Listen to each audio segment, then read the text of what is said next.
comploter.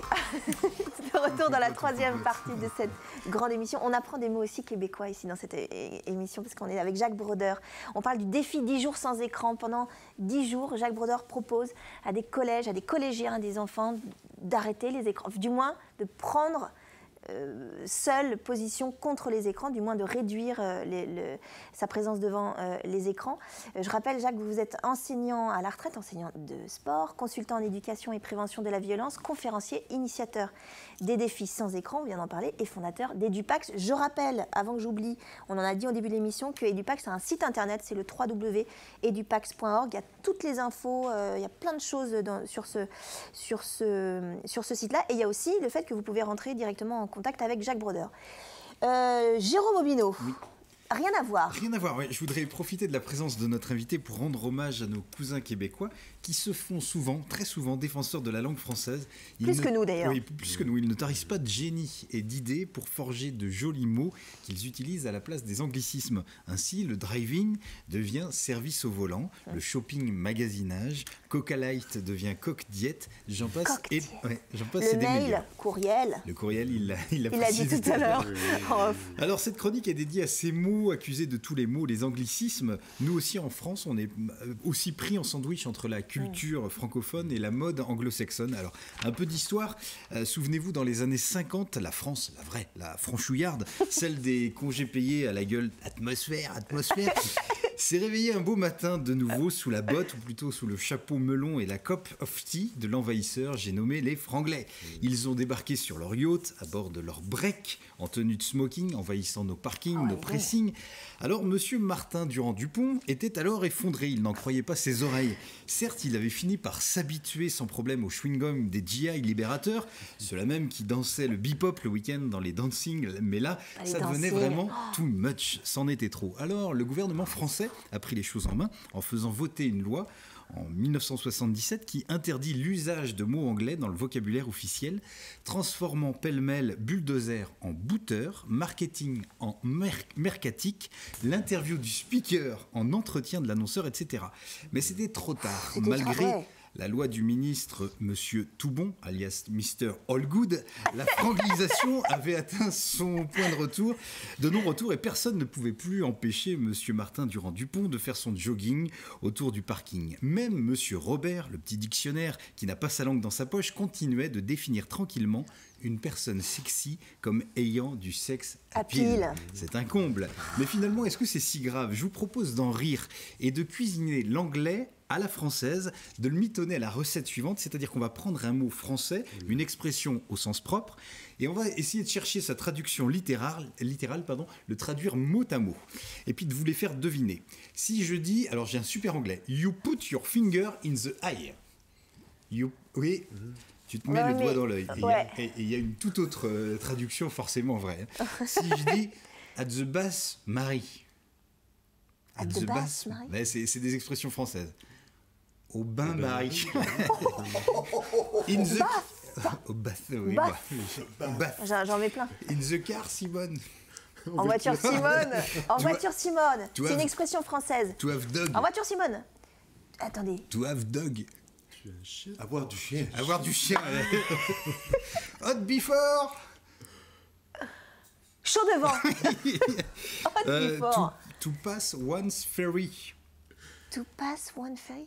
C'est ce que vous avez fait, c'est ce qu'on a fait quand on sort du lycée, on passe son ferry, son bac. Oh non, ça c'est trop fort. Et alors attention, celle-ci, je l'aime. Jérôme Aubineau, ça. 20 God the Beautiful Church. Ça, c'est même du Vendéen. 20 God the Beautiful Church. 21 Vous avez une belle église. Va Dieu, la belle église. C'est du Vendéen. C'est du patois local. C'est du patois local. On a le temps encore pour un ouais, ou deux. Ouais, allez-y, ouais. Marie sleep here. Marie Sleep here. Dors ici. Une Marie, couche-toi là. Oh non. Sky, my husband. Sky, le ciel, mon mari. Oui. Ciel, mon mari. Et at the party. At the party. Ça aussi, c'est très vendéen. La partie, la partie, c'est une fête, non? Ah, tu es fête. Oh là là.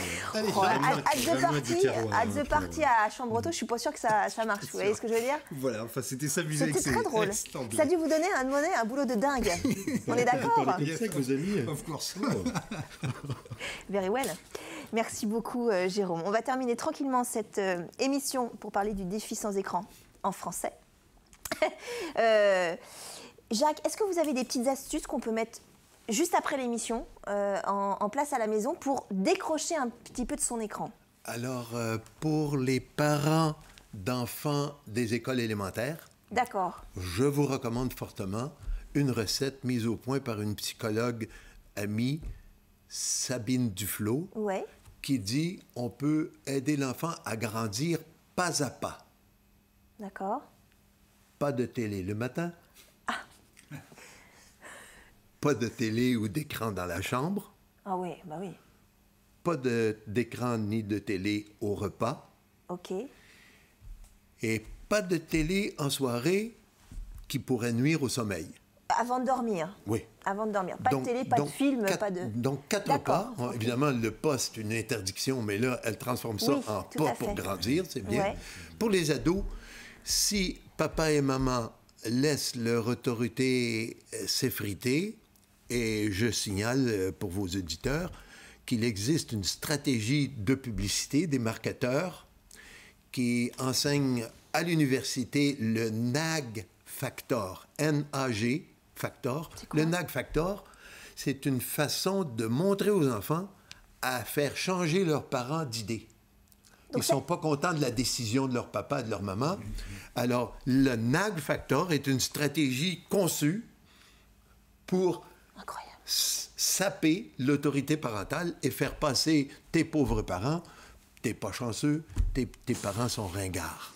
Mais Et si tes parents ont de l'autorité, ils sont rien du tout, ils sont des méchants parents. Toi, tu dois pas souffrir d'un parent qui a de l'autorité. Il faut que tu saches naviguer pour contrer l'autorité de tes parents. Et ça, C'est ça s'apprend? épouvantable. Et Oui, ça ça s'enseigne à l'université, madame. NAG Factor. En Angleterre, ils l'apprennent sous un nom vocabulaire différent, le Pester Power.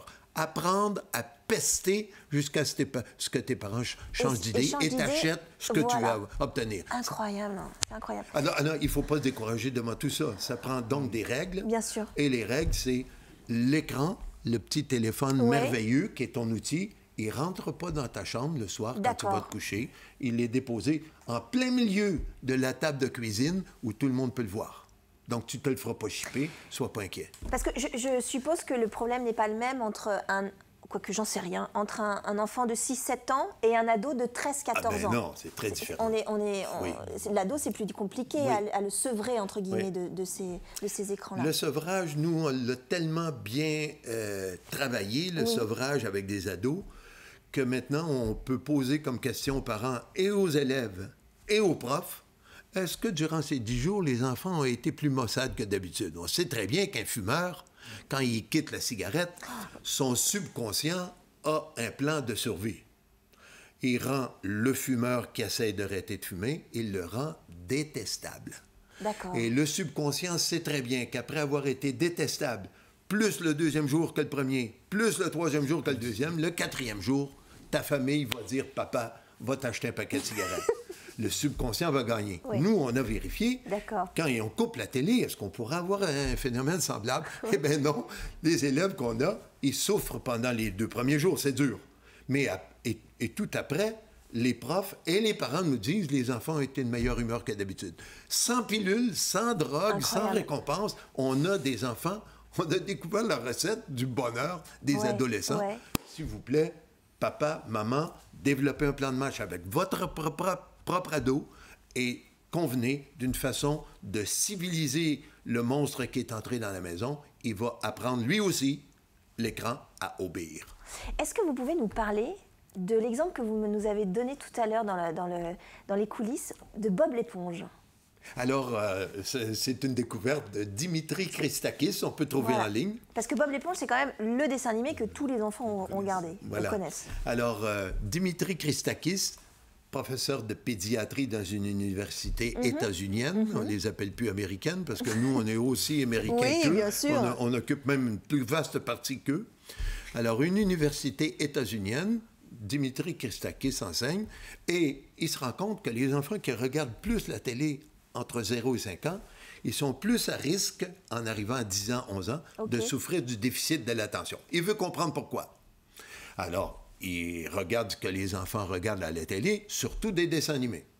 Alors, ils enregistrent plusieurs dessins animés, et ils enregistrent aussi Bob l'éponge. Il fait une petite expérience toute simple. On laisse des enfants s'amuser dans une pièce avec des Legos, petites voitures et pâte à modeler.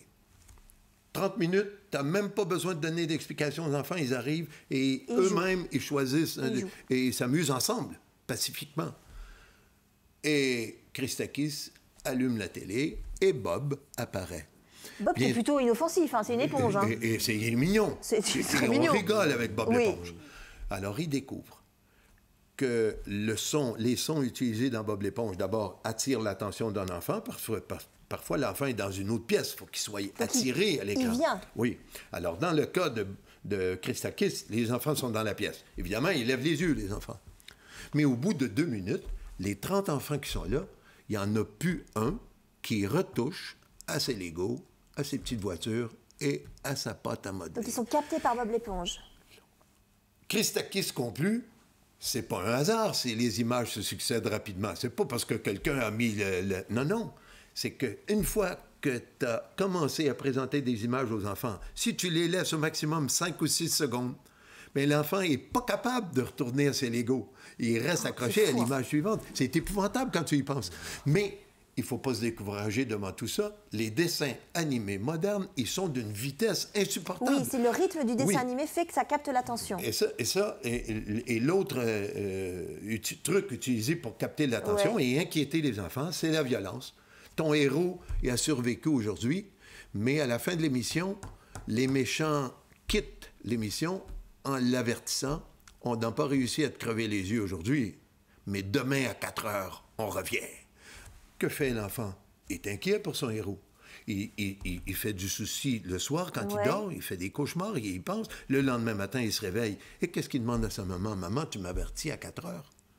Alors, les trucs utilisés pour que l'attention soit non seulement attirée, mais qu'elle soit conservée, retenue, ça va jusque-là. C'est faux. Est-ce que le problème, ce sera une de mes dernières questions, est-ce que le premier problème, c'est pas justement que les enfants utilisent aujourd'hui les écrans individuellement? Nous, à notre génération, pardon, on n'est pas non plus, mais quand on regardait la télévision il y a 30 ans, on regardait un programme de télévision en famille et tout le monde était autour de la télévision, sur des chaînes généralistes. Aujourd'hui, il y a la tablette dans la chambre, chacun peut grappiller. C'est pas ça le premier problème? Les agences, les entreprises qui travaillent dans le domaine de la captation, vous savez que c'est un nouveau phénomène qui s'apprend maintenant à l'université, la captologie, l'art de capter l'attention. Alors, ils ont choisi des moyens différents selon les proies qu'ils veulent attraper. Et quand l'enfant aime mieux telle chose que telle autre, quand l'adulte aime mieux telle chose, et quand le mari et la femme n'aiment pas la même chose, si on fournit le choix de l'écran, mais chacun peut se partager. Alors, si vous voulez revenir à un écran unique, vous pouvez penser que ça peut régler le problème. Mais moi, je ne l'ai jamais essayé. J'imagine que ça a plus d'avantages que d'inconvénients, mais d'après moi, il y a quelqu'un vite autour de l'écran commun, unique, qui va dire « Non, mais c'est moche ton truc, maman, je veux faire... » Je veux voir autre chose. Il y a quelqu'un qui va prendre l'ascendant, c'est ça? Mais s'il va voir autre chose, et c'est pas un écran, moi je dis bravo. Mais si c'est un autre écran dans une autre pièce qui l'attend... Est-ce que ce problème d'écran, ça va pas s'arranger? Parce qu'on va être... Maintenant, il y a la réalité virtuelle, la réalité augmentée, etc. Ça s'arrange pas, il y a de plus en plus d'écrans. Comment on va faire, Jacques? Moi, j'ai tellement réfléchi souvent et longtemps à ce phénomène, et j'ai lu beaucoup.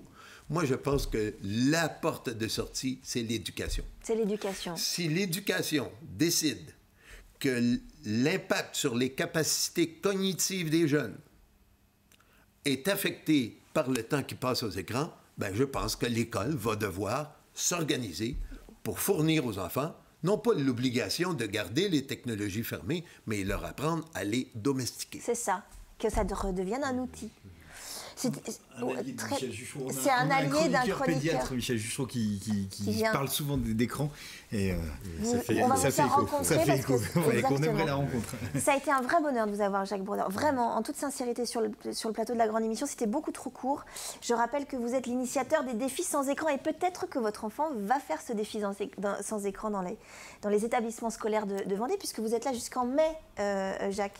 Je rappelle que vous êtes le fondateur aussi d'Edupax. Il y a plein de petites choses, il y a des petits trucs sur le site internet d'Edupax, edupax.org.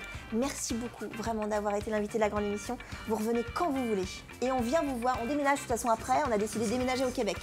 On vient vous voir au Québec. Bienvenue et merci de m'avoir invité. Mais je vous en prie, ça a été un vrai plaisir. Jérôme, Franck Jahan, on se revoit très vite la semaine prochaine. Étienne sera là, le médecin, pour nous faire manger des sardines de Saint-Gilles-Croix-de-Vie. Moi, je vous souhaite une très belle soirée sur TV Vendée. Je vous embrasse.